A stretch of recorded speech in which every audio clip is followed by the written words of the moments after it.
الحمد لله نحمده ونستعينه ونستغفره ونؤمن به ونتوكل عليه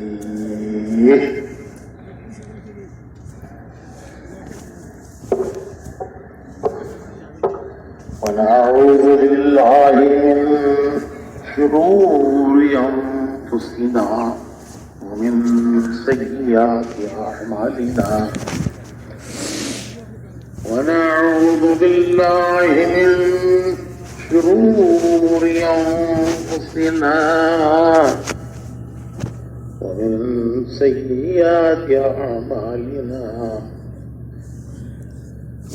من يهده الله فلا مضل له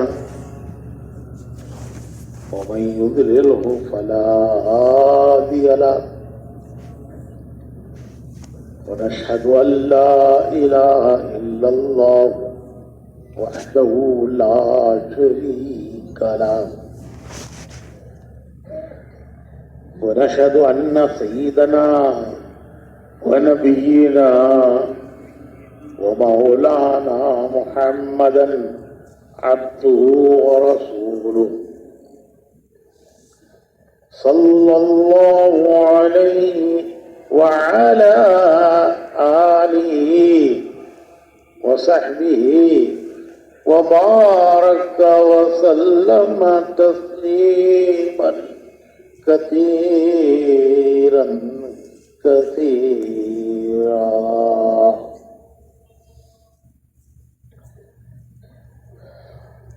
اما بعد، محترم بھائیوں، بزرگوں اور دوستوں، یہ مجمع بڑا مبارک مجمع ہے.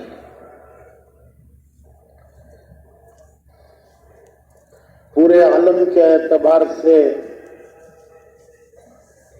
ایک طرح سے یہ تبلیغ اور دعوت کے کام کا کریم ہے، نچوڑ ہے.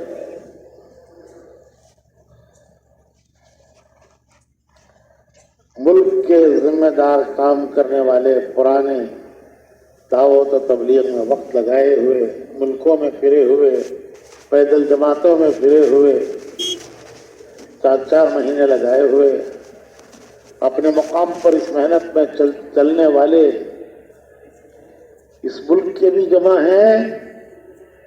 اور ابھی مجھے بتایا گیا کہ 71 ملکوں کے لوگ آئے ہوئے ہیں. 71 ممالک. ان 71 ممالک کے بھی ذمہ دار پہنچے ہیں. تو گویا پورے عالم کے اعتبار سے یہ مجمع دعوت و تبلیغ کے کام کا نچوڑ ہے. اللہ رب العزت قبول فرمائے اور آگے بڑھنے کی توفیق نصیب فرمائے، اخلاص و استقامت نصیب فرمائے. یہاں تک کہ کام کرتے کرتے اپنی منزل کو پہنچ جائیں. منزل جنت ہے. ہمارے حضرت جی مولانا انعام الحسن صاحب رحمۃ اللہ علیہ فرمایا کرتے تھے کہ ہمیں اللہ نے ایک نسبت دی ہے. وہ نسبت ہے، لوگ ہمیں تبلیغ والا کہتے ہیں. ہم لوگوں میں تبلیغ والوں کے نام سے معروف ہیں. لوگ ہمیں تبلیغ والا کہہ کے پکارتے ہیں. ایک بڑی نسبت اللہ نے ہمیں دی ہے.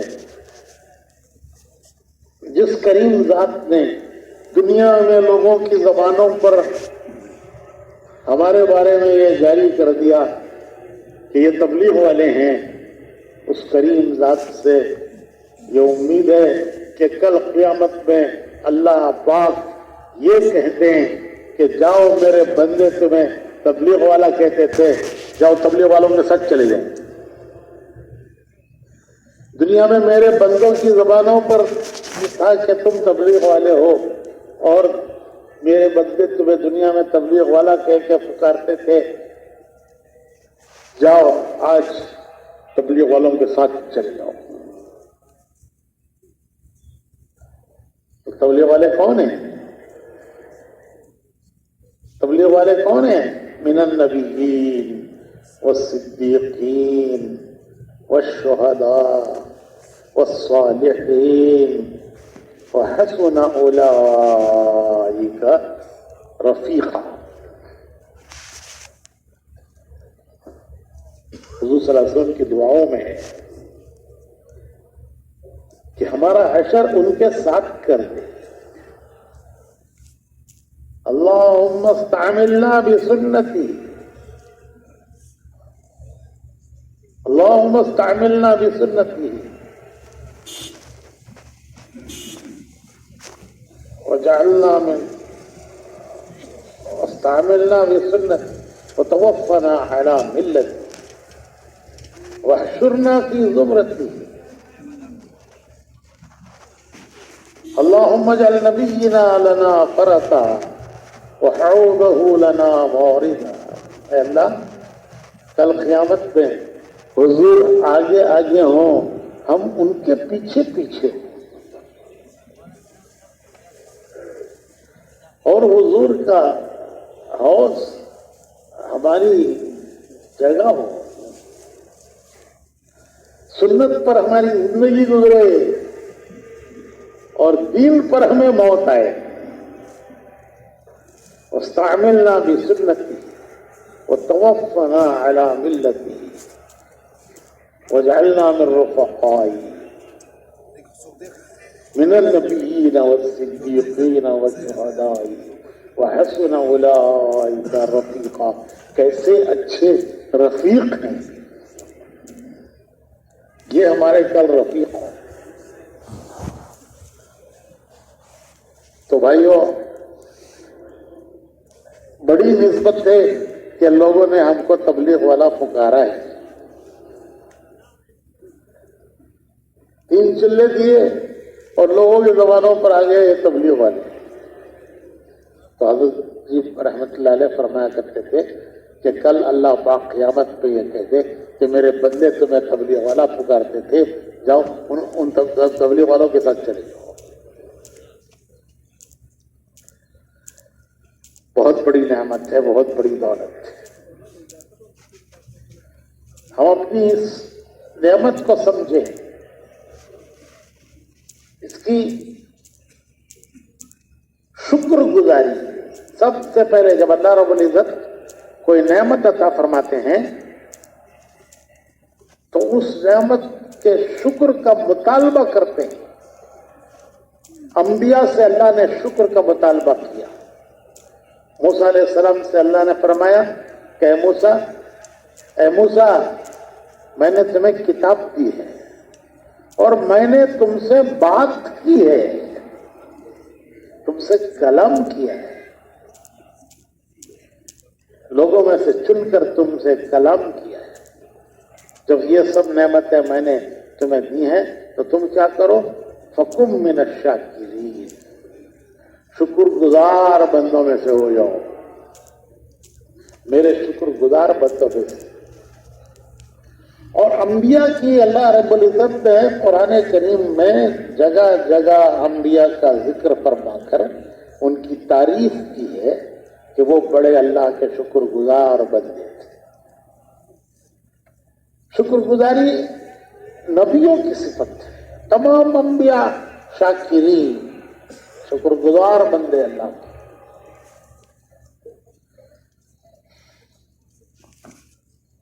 اور اللہ پاک کو شکایت ہے کہ میرے شکر گزار بندے تھوڑے ہیں. وَقَلِيلٌ مِّنْ عِبَادِيَ الشَّكُورُ، میرے شکر گزار بندے تھوڑے ہیں اور باقی دنیا ناشکروں سے بھری ہوئی ہے، ناشکروں سے بھری ہوئی ہے دنیا، اور میرے شکر گزار بندے تھوڑے ہیں. تو یہ شکر گزاری اللہ کو پسند ہے، محبوب ہے. حضور اکرم صلی اللہ علیہ وسلم کی بڑی صفت تھی شکر گزاری، اور آپ کی عبادت شکر گزاری کی عبادت تھی. جب حضرت عائشہ صدیقہ رضی اللہ تعالیٰ عنہ نے آپ سے پوچھا کہ اللہ کے رسول آپ کے اگلے پچھلے سب اللہ نے معاف کر دیے، پھر آپ اتنی لمبی عبادت کیوں کرتے ہیں؟ تو حضور نے فرمایا کہ اے عائشہ، جب اللہ نے میرے اوپر اتنا کرم کیا ہے تو میں شکر گزار نہ بنوں؟ آپ کی عبادت شکر گزاری کی عبادت۔ تو بھائیو، اللہ رب العزت نے ہمیں اس مبارک کام میں لگایا، چلا رہا ہے۔ ہم نہیں لگے، ہمیں اللہ نے لگایا ہے۔ ہم نہیں لگے ہیں، ہمیں اللہ نے لگایا ہے۔ ہم نہیں چل رہے ہیں، ہمیں اللہ چلا رہا ہے۔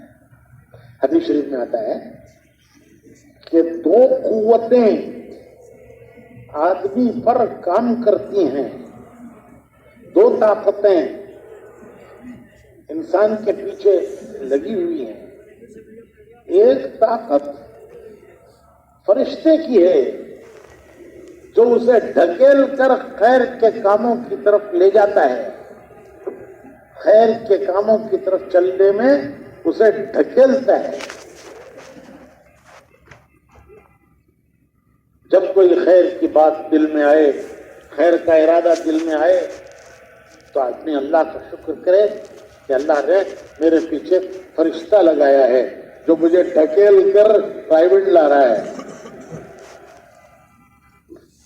بہت رکاوٹیں آئیں، درمیان میں مرحلے آئے، رکاوٹیں آئیں، لیکن اللہ نے ایک فرشتے کو لگایا تھا جو ڈھکیلتے ڈھکیلتے ڈھکیلتے مجھے یہاں لے آیا۔ تو حدیث شریف میں آتا ہے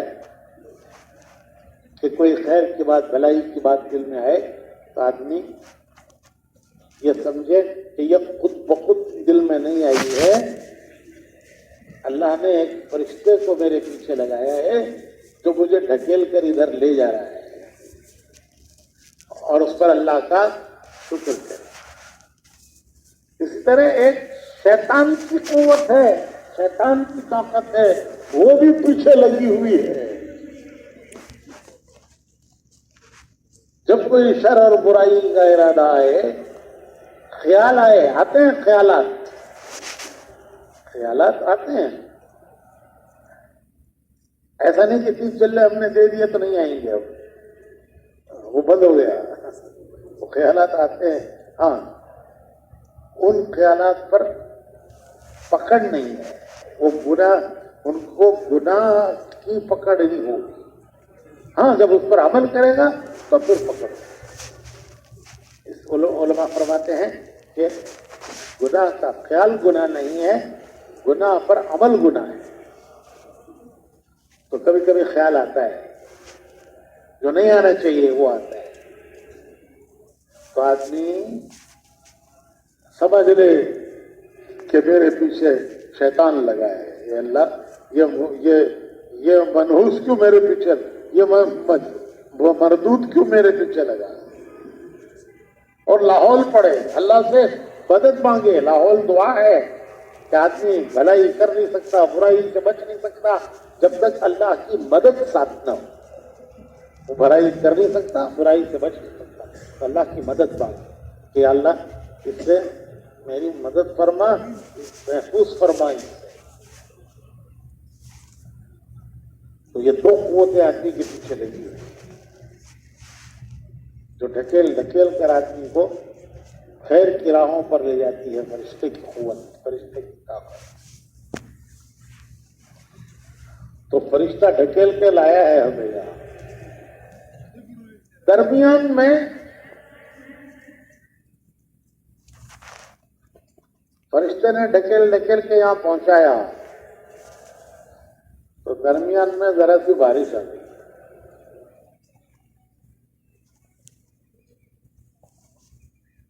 اور اب امتحان آیا کہ اب کیا کرتے ہیں، جمتے ہیں یا پلٹ جاتے ہیں۔ یہ بھی ایک امتحان تھا، ایک چھوٹا سا امتحان ایک چھوٹا سا امتحان آیا. بے شک ہم کمزور ہیں, بے شک ہم کمزور ہیں. اللہ سے امتحان نہیں مانگنا, اللہ سے عافیت مانگنا, عافیت. حضور کی دعاؤں میں ہے اللہم انی اسألک العفو والعافیہ فی الدین والدنیا والآخرہ. تو اللہ سے عافیت مانگنا. لیکن اگر کوئی تھوڑی سی ایک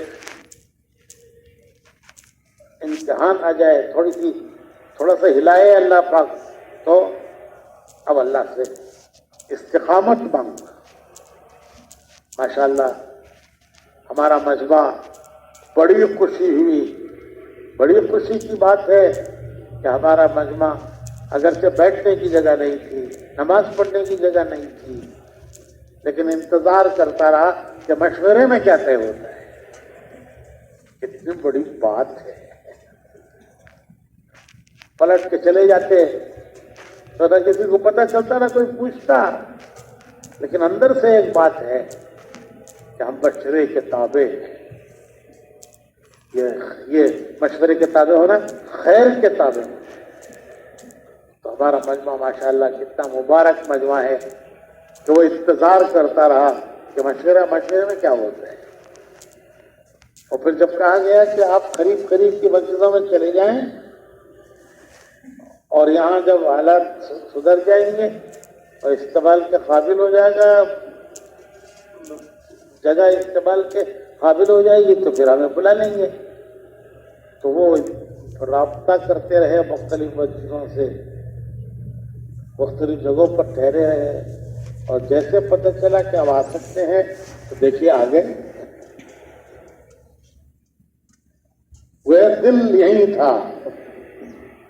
مجبوری کی وجہ سے کہیں اور تھوڑی دیر کے لیے چلے گئے, لیکن دل یہی تھا. تو یہ کتنی خوشی کی بات ہے بھائیوں. بے شک سردی ہے, ٹھنڈی ہوا چل رہی ہے, لیکن سب کو برداشت کیے ہوئے ہے یہ مجمع, اور خوشی سے برداشت کیے ہوئے ہیں. حضرت خالد رضی اللہ تعالیٰ عنہ فرماتے ہیں, حضرت خالد رضی اللہ تعالیٰ عنہ کی بڑی زندگی مارکوں میں, میدانوں میں گزری, میدانوں میں ان کی زندگی گزری. تو حضرت خالد فرماتے ہیں کہ 2 راتوں کا موازنہ کیا ہے. فرماتے ہیں کہ ایک وہ رات جس میں عرب کی کسی حسین شریف خاندان کی لڑکی سے میرا نکاح ہو جائے اور میں اس کے ساتھ گزاروں. کیسا مزہ آ رہا ہے دیکھو. وہ رات جس میں کسی عرب کی حسین اور شریف خاندان کی حسین لڑکی سے میرا نکاح ہو اور میں اس کے ساتھ گزاروں. وہ رات اس سے مجھے 1000 درجے زیادہ پسند ہے. وہ رات جو میں گھوڑے کی پیٹھ پر گزاروں اور ہلکی بارش ہو رہی ہو, میرے پاس سردی سے بچنے کا کوئی سامان نہ ہو, اور کل صبح کو مارکے میں جانا ہو, کل صبح کو جنگ ہو, تو وہ رات جو گھوڑے کی پیٹھ پر سردی میں, بارش میں, اور اس سے بچاؤ کا کوئی سامان بھی نہیں, اور کل کو یہ نہیں ہے کہ رات ایسی گزر گئی صبح آرام کر لیں گے, صبح مارکا ہے. وہ رات مجھے 1000 درجے پسند ہے, زیادہ پسند ہے اس رات سے جو عرب کی کسی حسین شریف لڑکی سے نکاح کے بعد اس کے ساتھ گزرے. یہ ذوق تھا, ذوق. ان کو